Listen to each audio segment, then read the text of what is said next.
한인은행들의 3분기 실적이 어닝 서프라이즈 수준입니다. 뱅크 오브 호프에 이어 한미은행 실적도 예상을 웃돌았습니다. FDA 자문위원회가 5살에서 11살 사이 어린이들에게도 파이자 백신 접종을 권고했습니다. FDA는 다음 달 초쯤 긴급 사용을 승인할 것으로 예상됩니다. 미 국무부가 한국 여행 경보를 3단계로 격상했습니다. 4단계 중 3번째로 여행을 재고하라는 수준입니다. LA와 롱비치항을 관리하는 항만청이 화물 운송 회사들에게 벌금을 부과하는 방침을 정했습니다. 선적 컨테이너를 9일 이상 옮기지 않을 경우 하루에 컨테이너당 $100의 벌금이 부과됩니다.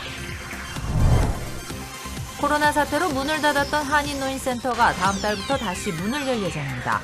수강 신청 접수가 시작된 오늘 하루 한꺼번에 많은 한인 어르신들이 몰려들어 절반 이상의 프로그램들이 접수를 마감했습니다.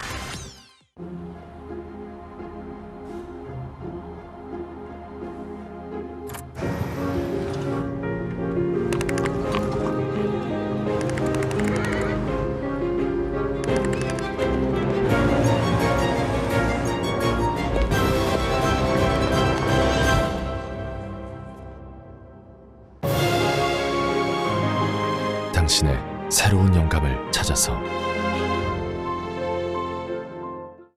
노태우 전 대통령이 어젯밤 별세했습니다.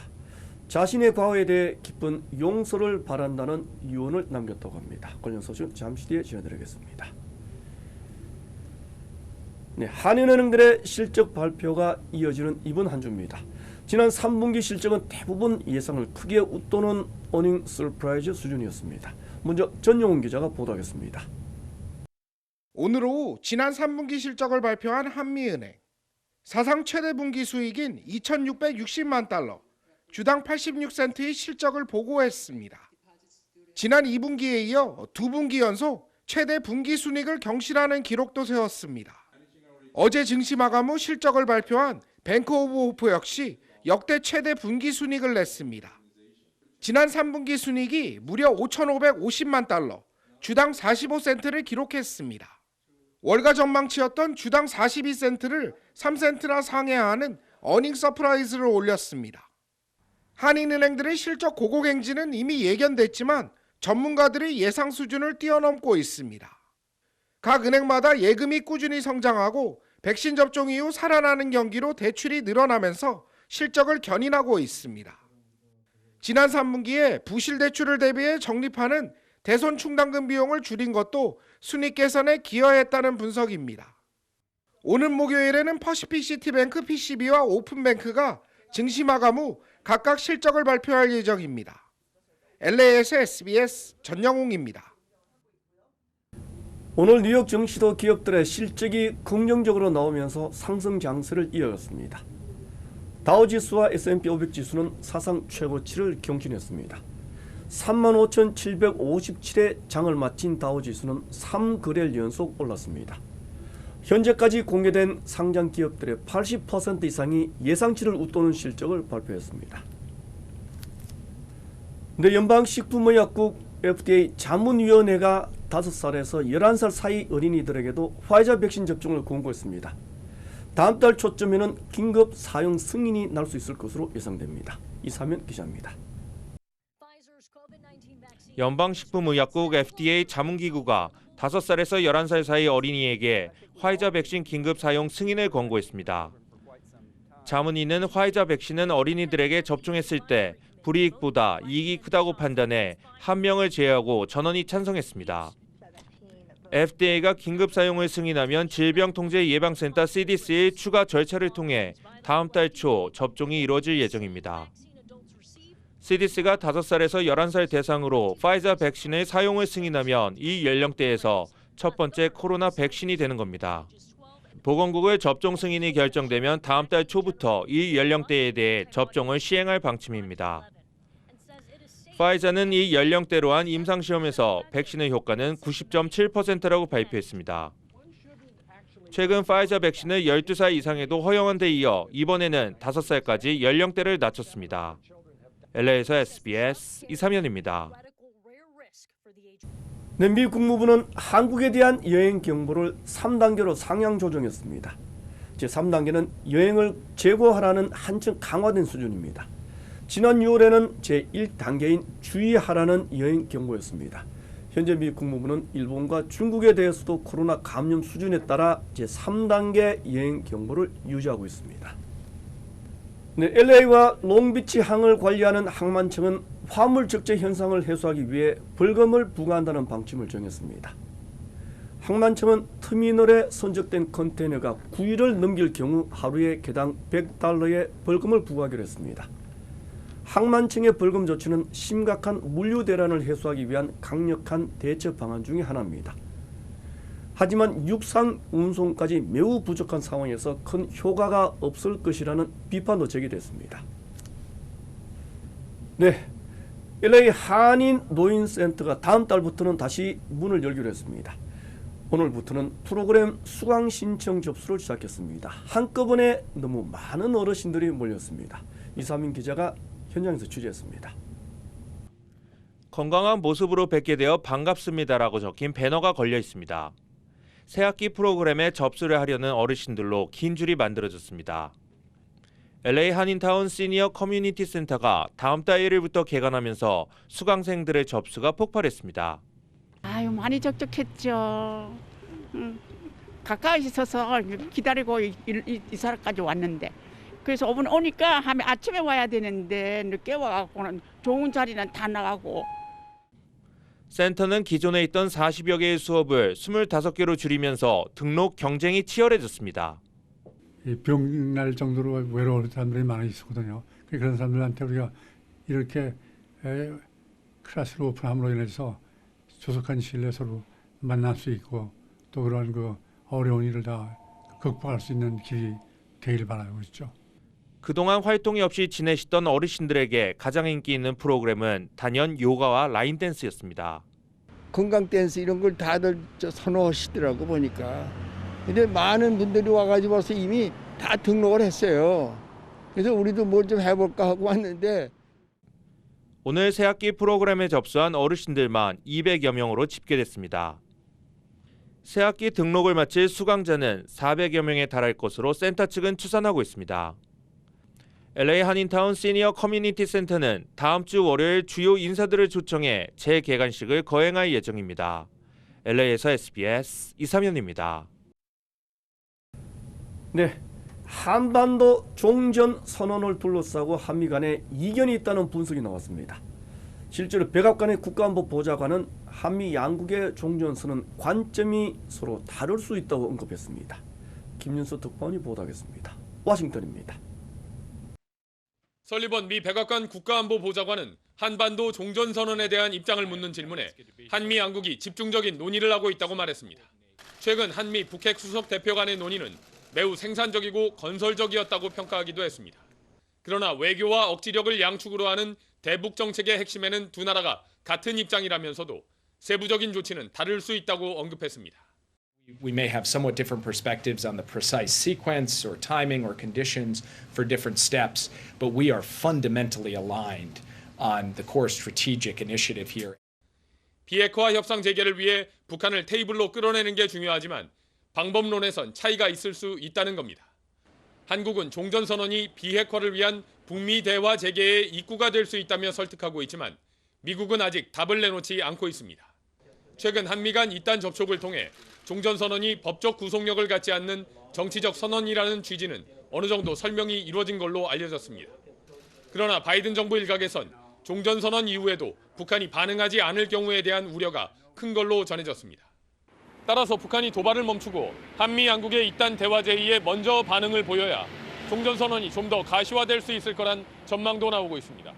워싱턴에서 SBS 김윤수입니다.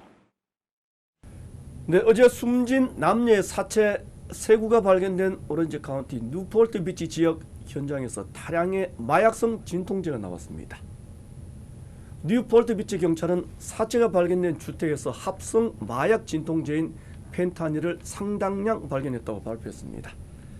펜타닐은 강력한 마취제로 사용되는 진통제로 과다 복용할 경우에는 사망할 가능성이 높은 것으로 전해졌습니다. 네, 넷플릭스의 오징어 게임 정말 선풍적인 인기입니다. 워싱턴 DC 한복판에서도 드라마 속 한국 게임을 즐기는 미국인들이 적지가 않았습니다. 김수형 특파원입니다. 여러분들은 모두 감당할 수 없는 빚을 지고 삶의 벼랑 끝에 서 계신 분들입니다. 뒤로 백악관이 보이는 곳에서 무작정 딱지치기를 시작했습니다. 사람들이 모이더니 자신도 오징어 게임을 봤다며 너도 나도 해보겠다고 나섭니다. I love it. I watched it about 3 times. Oh, really? It was amazing. Amazing. 한국말로 딱지를 외치기도 합니다. 딱지. 딱지. It was kind of cool watching it in Korean, like just to see how they talk and stuff, and like having the English translations. And it was like, I don't know, it's something different. Why do you think it's so popular in the United States too? So it's not just about the game, it's about how people are going to manipulate. The fact that he killed himself, I was like, no. 드라마 속 그려진 경제적 불평등 상황에 깊이 공감했다는 사람도 있습니다.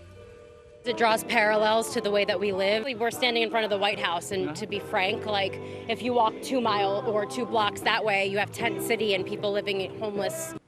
코로나 팬데믹으로 집에 있는 시간이 길어진 것도 기회가 됐다는 분석입니다. I have heard so many friends who tell me I watched everything on Netflix. I think also with the pandemic, people have become more willing to try foreign language. 거대 외국 자본의 콘텐츠 하청기지로 전락할 수 있다는 우려도 있지만 한국 콘텐츠의 이딴 성공으로 미국인들의 친숙도가 높아진 만큼 시장이 넓어졌다는 전망도 나오고 있습니다.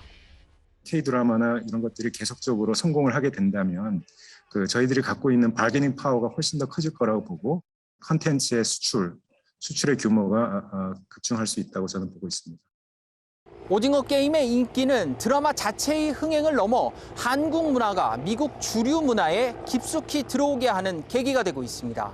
워싱턴에서 SBS 김수영입니다. 네, 다음 소식입니다. 지난해가 아시아 지역 기상 관측을 시작한 이후에 가장 더운 해였던 것으로 나타났습니다. 세계 기상기구는 국가별 피해 규모도 천문학적인 수준이었다고 지적했습니다. 보도에 한세영 기자입니다.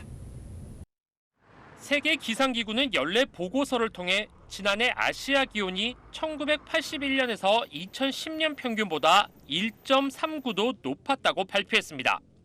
공식적인 기온 기록이 작성된 이후 최고치입니다. 세계 기상기구는 특히 북극권인 러시아 베르호얀스크는 38도를 기록했다며 이례적으로 높은 수준이라고 강조했습니다. 또 이 같은 기온 상승은 극단적인 기후 변화를 야기해 막대한 인명피해로도 이어졌다고 지적했습니다. 지난해 아시아에서 홍수와 폭풍의 영향을 받은 인구는 약 5천만 명, 사망자도 5천 명이 넘는 걸로 집계됐습니다. 인명피해와 별도로 각국이 당한 기후 관련 피해 규모도 수십조 원에 달했습니다.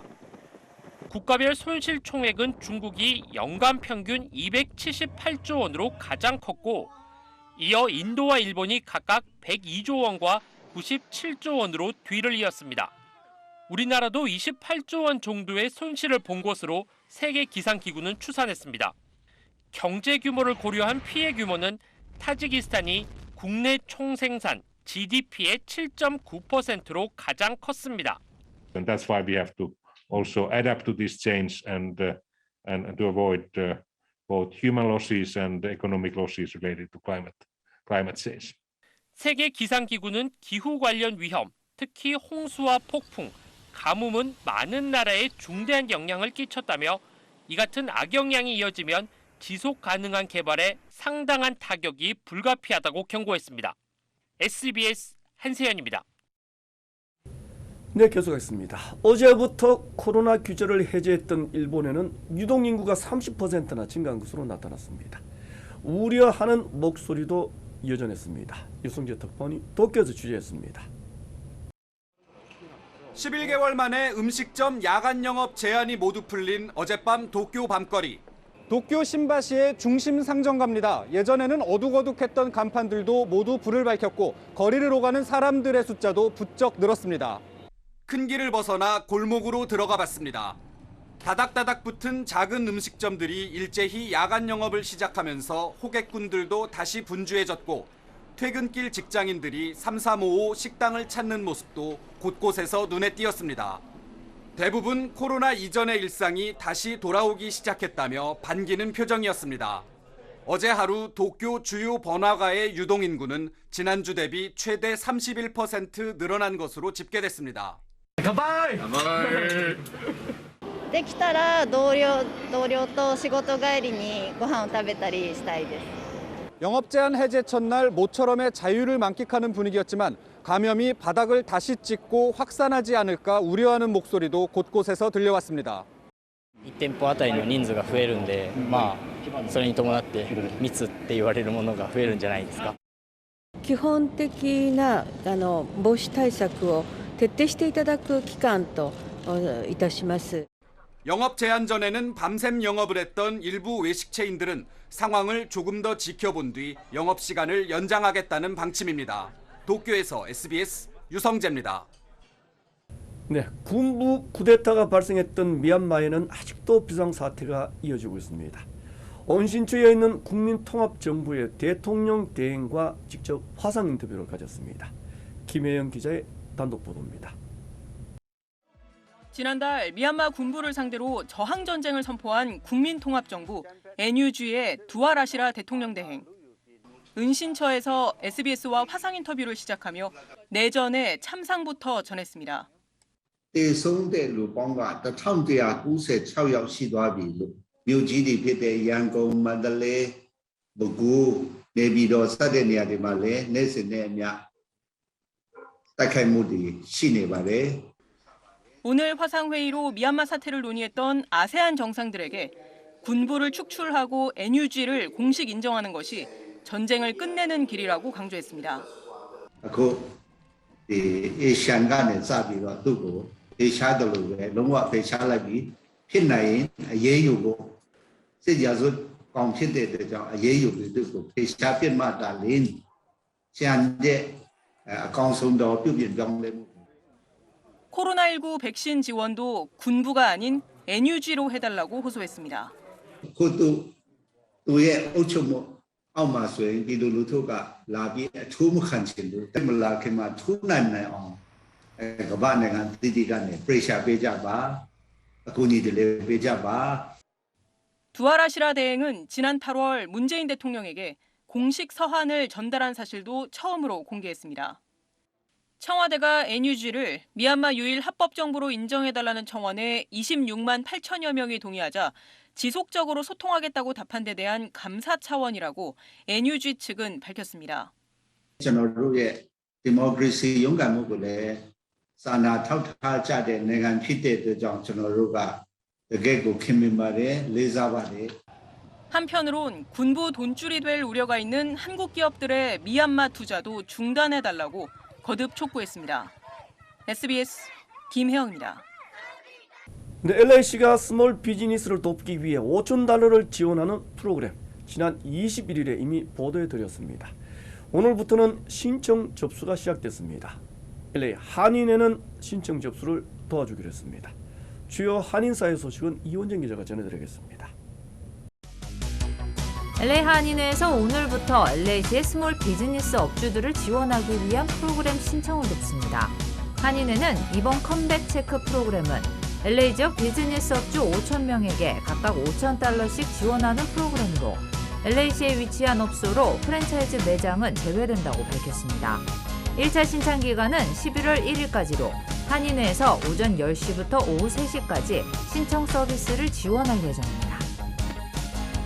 캘리포니아주 경기부양금 600달러가 오는 31일을 마지막으로 발송될 예정입니다. 캘리포니아주 세무국은 오는 31일까지 115만 명에게 경기부양금 잔여분이 지급될 예정으로 디렉트 디파짓은 직접 은행 계좌로 입금되며 종이 수표는 최대 내년 1월 중순까지 발송이 진행된다고 밝혔습니다. 디즈니랜드가 연말 크리스마스 시즌을 앞두고 입장료와 주차비를 대폭 인상했습니다. 디즈니랜드사는 디즈니랜드와 캘리포니아 어드벤처 파크의 1일 입장료는 최대 8%, 주차비는 20%나 인상했습니다. 브루클린에서 10대 아시안 소녀가 인종차별 폭행을 당했습니다. 뉴욕시 경찰국은 지난 22일 오전 9시쯤 브루클린 브링턴 비치 애비뉴에 위치한 마이 만다린 마켓 앞에서 17세 소녀가 백인으로 추정되는 금발머리 여성으로부터 인종 비하 발언과 함께 가지고 있던 카드보드 박스로 폭행을 당했다고 밝혔습니다. 시카고 서버브 지역 한인이 운영하는 식당들에 아시안을 비하하는 협박 편지가 배달돼 경찰이 조사에 나섰습니다. 시카고 이민자 보호교회는 식당 6에서 7곳에 배달된 혐오 편지로 인해 젠 샤우스키 연방 하원의원과 람 빌리발람 주 상원의원, 14지구 쿡카운티 커미셔너 스캇 브리튼 등 지역 정치인들에게 사법기관들의 조사와 피해자들의 필요한 서비스 제공, 아시안에 대한 고정관념을 없애기 위한 필요 조치 실시 등을 요구했습니다. 지금까지의 골프 대회는 잊어라. 2주 최고 골프 여제를 가린다. SBS 나노웰 이온 칼맥 레이디스 챔피언십. 코요테 힐스에서 펼쳐지는 지상 최고의 골프 대결. 우승 상금 5,000불. SBS 나노웰 이온 칼맥 레이디스 챔피언십.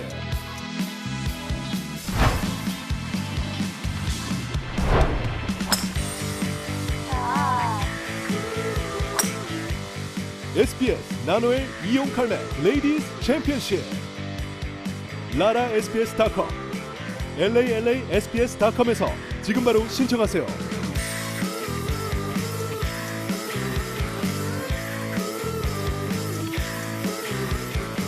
이 프로그램은 나노엘 이온 칼맥과 함께합니다. 오랜 기간 투병 생활을 해오던 노태우 전 대통령이 어젯밤 별세했습니다. 정치권은 일제히 애도를 나타냈습니다. 과거에 대한 평가도 분명했습니다. 먼저 최성길 기자입니다. 제13대 대통령 노태우 씨가 오늘 오후 1시 46분 89세를 일기로 서울대병원에서 숨졌습니다. 노 씨는 신경계통 질환 등으로 10년 이상 투병 생활을 했습니다. 서울대병원은 어제부터 노 씨가 저산소증과 저혈압 상태를 보여 오늘 오후 12시 45분 응급실로 옮겨져 치료를 받았지만 1시간 뒤 숨졌다고 밝혔습니다. 현재로서 사망의 이런 직접적인 원인은 허약한 정신 상태와 장기간의 와상 상태에 동반된 숙환에 의한 것으로 추정됩니다. 정치권은 일제히 애도를 표하면서도 과오에 대한 평가를 분명히 했습니다.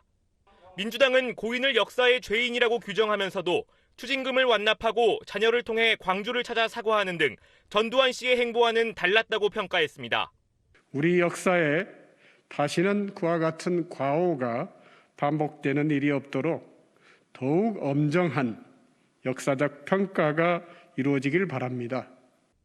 국민의힘은 남북한 유엔 가입 등의 성과를 거뒀지만 군사 쿠데타와 5.18 민간인 학살 개입 등의 과오는 덮어질 수 없다고 논평했습니다. 정의당은 진정어린 참회도 없이 생을 마감한 고인에게 안타깝고 무거운 마음을 지울 수 없다고 밝혔습니다. 고인의 명복을 빌면서도 불행한 역사가 되풀이되지 않길 바라는 마음은 시민들도 같았습니다. 정상적인 그 선거에 의해서 민주화 이렇게 시작을 하지 않았나. 민주화 자체를 갖다가 이제 또 뭐 이렇게 후퇴시킨 면도 있고 그렇게 명감이죠. 노태우 씨의 빈소는 내일 오전 10시 서울대병원 장례식장에 마련될 예정입니다. SBS 최선길입니다. 노태우 전 대통령은 헌정사상 처음으로 구속된 전직 대통령이었습니다. 5.18 진상규명에는 끝까지 침묵했습니다. 계속해서 백운 기자입니다. 노태우 씨는 12.12 군사반란을 함께한 6.4 11기 동기 전두환 씨가 집권한 뒤 정치인으로 변신했습니다. 전두환 정부에서 정무 2장관을 시작으로 초대 체육부 장관을 거쳐 집권 여당 민정당의 대표에까지 올랐습니다.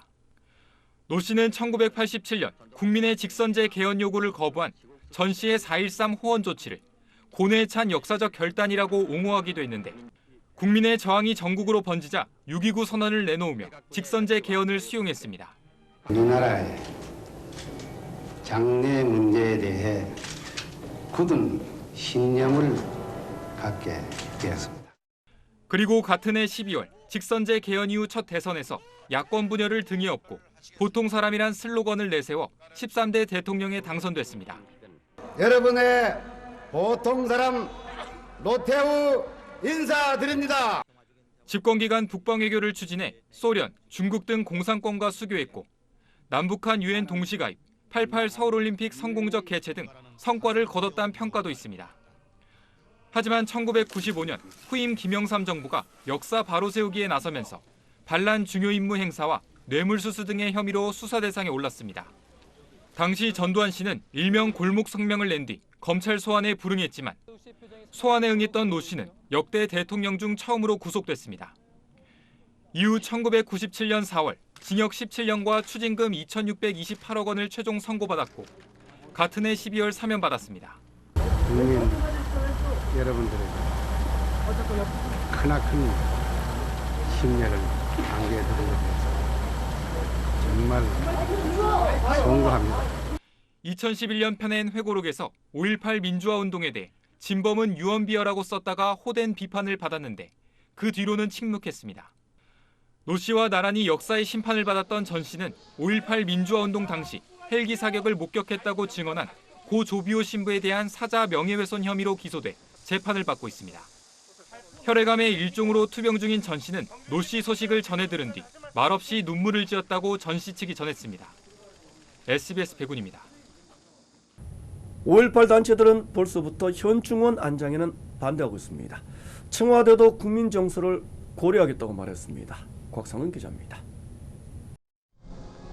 전현직 대통령은 관련 법상 사망하면 국가장과 현충원 안장 대상입니다. 문제는 노태우 씨가 사면 복권되긴 했지만 내란죄 등으로 중형을 선고받은 인물이란 점입니다. 국립묘지법은 내란죄 등으로 실형이 확정된 경우 현충원 안장 대상에서 제외하는데 사면 복권된 경우에 대한 명확한 규정이 없습니다. 또 현저한 공훈, 국민 추앙, 국민 통합이라는 국가장의 조건에 부합하는지도 논란입니다. 국가보안법 위반으로 유죄를 선고받은 뒤 사면 복권된 김대중 전 대통령은 지난 2009년 서거 당시 국무회의에서 유권 해석을 통해 국가장과 현충원 안장이 결정됐습니다. 청와대는 국감 질의에 국민 수용성을 고려하겠다고 답했습니다. 국민들의 수용성, 정부적인 또 판단도 필요할 수 있을 것 같고요. 하여튼 절차에 따라서 내부 논의를 하겠습니다. 노 씨는 장남을 통해 5.18 민주묘지에 참배하고 추징금 2,600억 원을 완납하는 등 반성하는 모습을 보이기도 했지만 5.18 진실규명에 끝내 나서지 않았다는 점 등에선 부정적인 평가가 여전합니다. 때문에 5.18 단체들은 노 씨의 현충원 안장을 반대했습니다. 5.18 학살 수괴 중에 한 명이죠. 그런 막중한 혹은 비중 있는 사람이 본인의 역할, 본인의 사죄도 없이 세상을 뜨게 됐다는 점에서는 매우 안타깝습니다. 정부는 국가장과 현충원 안장이 필요하다고 최종 판단할 경우 조만간 임시 국무회의를 열고 관련 절차를 확정할 방침입니다. SBS 곽상은입니다. 이재명 민주당 대선 후보는 청와대를 방문해 문재인 대통령을 만났습니다. 문재인 정부의 성공을 위해 최선을 다하겠다고 말했습니다. 보도의 고정영 기자입니다. 민주당 이재명 대선 후보가 선출 16일 만에 민주당 1호 당원으로 불리는 문재인 대통령을 만났습니다. 50분간 이어진 차담, 공개 발언의 화두는 원팀 만들기였습니다. 경쟁 때문에 생긴 상처를 또 서로 좀 아우르고 다시 하나가 되는 게 중요한데 1월 날 이낙연 전 대표님하고 해도 아주 좋았다고. 앞으로도 이 문재인 정부 성공, 역사적인 정부로 나도록 저도 최선을 다하도록 하겠습니다. 이어진 비공개 회동에선 이 후보가 5년 전 대선 경선 때 문 대통령에게 모질게 했던 걸 사과한다고 말했고 문 대통령은 이제 1위 후보가 되니까 그 심정 아시겠죠라고 화답했다고 이철희 청와대 정무수석이 전했습니다. 이 후보 측 핵심 관계자는 민주당 내 비주류였던 이 후보가 정통성 논란을 해소했다고 의미를 부여했습니다. 이 후보는 청와대 경내에 전두환 씨가 심은 백송을 가리켜 이런 말도 했는데 백송가를 특이하게 예쁜데 심은 사람이 좀 특이한 분이시거든요. 전두환 옹호 논란에 휩싸인 윤석열 국민의힘 경선 후보를 겨냥한 발언으로 보입니다. 중앙선관위의 대선 예비 후보로 등록한 이 후보는 이낙연 전 민주당 대표에 이어 어제는 정세균 전 총리, 오늘은 추미애 전 장관 등 경선 경쟁자들을 잇따라 만나며 원팀 만들기에 주력합니다. SBS 고정현입니다. 네, 국민의힘 여론조사 설문 문항. 이재명 후보와 1대1 맞대결을 전제로 한 후보 경쟁력을 묻는 것으로 확정됐습니다. 홍준표 후보가 가장 크게 웃었습니다. 박원경 기자입니다. 국민의힘 대선 후보 선출에서 50%가 반영되는 여론조사. 당 선거관리위원회 결론은 일종의 절충안이었습니다. 1대1 가상 대결을 전제로 해서 질문을 하고 본선 경쟁력을 묻는 방식으로 마무리를 했습니다. 민주당 이재명 후보와 국민의힘 4명의 경선 후보가 각각 1대1로 맞붙는 상황을 전제한 뒤 4명 중 누가 가장 경쟁력이 있는지 답해달라고 묻겠다는 겁니다. 윤석열 후보 측은 1대1 가상 대결을, 홍준표 후보 측은 사자 경쟁력 조사를 선호했는데 선관위의 결론은 외형상 절충안이지만 1대1 대결로 4번 따로 묻지 않고 뭉뚱그려 한 번만 질문하는 만큼 홍 후보 측 주장에 조금 더 가깝다는 분석이 나옵니다. 윤 후보는 수용한다면서도 불편한 속내를 내비쳤고 홍 후보는 만족감을 표했습니다. 유승민 원희룡 후보 측도 결정을 받아들인다고 밝혔습니다. 4명의 후보는 어제 고 박정희 전 대통령의 묘역을 참배했습니다. 당 지도부와 함께 참배한 홍, 유, 원 후보는 11.6은 비극적 사건이었다. 가난에서 해방시킨 공로는 역사에 길이 남을 것이다. 산업화와 자주국방을 거쳐 선진국의 기틀을 놨다고 평가했습니다. 일정 문제로 따로 참배한 윤석열 후보는 고인이 선진국으로 발돋움할 기초를 놨다고 밝혔습니다. SBS 박원경입니다. 네, 고발 사주 의혹 수사와 관련해 손준성 검사에게 청구됐던 구속영장이 기각됐습니다. 공수처 수사가 차질이 불가피하게 됐습니다. 박창근 기자입니다. 서울중앙지방법원 이세창 영장전담 부장판사는 손준성 검사에 대한 구속의 필요성과 상당성이 부족하다고 기각 사유를 밝혔습니다. 공수처는 고발 사주 의혹 핵심 피의자인 손준성 검사가 수사에 비협조적이라며 구속해 수사해야 한다고 주장했지만 이 판사는 손 검사가 정당한 방어권 행사의 범위를 넘어 증거를 인멸하거나 도망할 우려가 있다고 보기 어렵다고 판단했습니다. 또 신문 과정에서 향후 수사에 성실히 임하겠다고 손 검사가 진술한 점 등도 종합적으로 고려했다고 밝혔습니다. 현명한 결정을 해주신 사법부에 감사드립니다. 네, 이상입니다. 공수처는 지난해 4월 총선 직전 손준성 검사가 김웅 의원에게 여권 인사들에 대한 고발장을 전달한 걸로 보고 수사하고 있습니다. 이 과정에서 공수처는 손 검사가 출석을 계속해서 미루고 있다며 체포영장을 청구했다가 기각당했지만 이후 손 검사에 대한 직접 조사 없이 곧바로 구속영장을 청구했습니다. 그러나 구속영장 청구도 기각되면서 고발사주 의혹에 대한 공수처 수사엔 차질이 불가피해졌습니다. 출범 후 처음으로 청구한 1호 구속영장을 기각당한 공수처는 아쉽지만 법원의 판단을 존중한다면서 손 검사에 대한 조사와 증거 보강 등을 거쳐 영장을 다시 청구할지 여부를 판단하겠다고 밝혔습니다. SBS 박찬근입니다.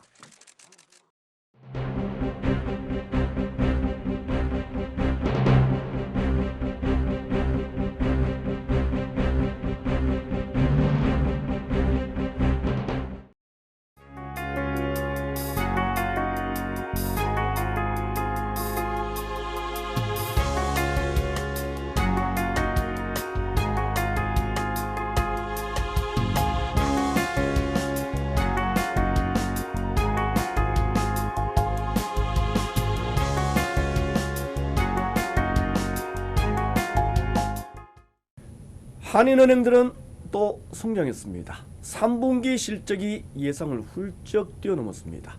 한인 경제도 성장해야 합니다. 코로나 사태에 긴 터널에서 조속히 빠져나와야 합니다. 업소들은 착한 가격을, 한인들은 또 착한 소비를, 한인 경제의 활력은 빠르게 되살아날 겁니다. 이 뉴스 마치겠습니다. 고맙습니다.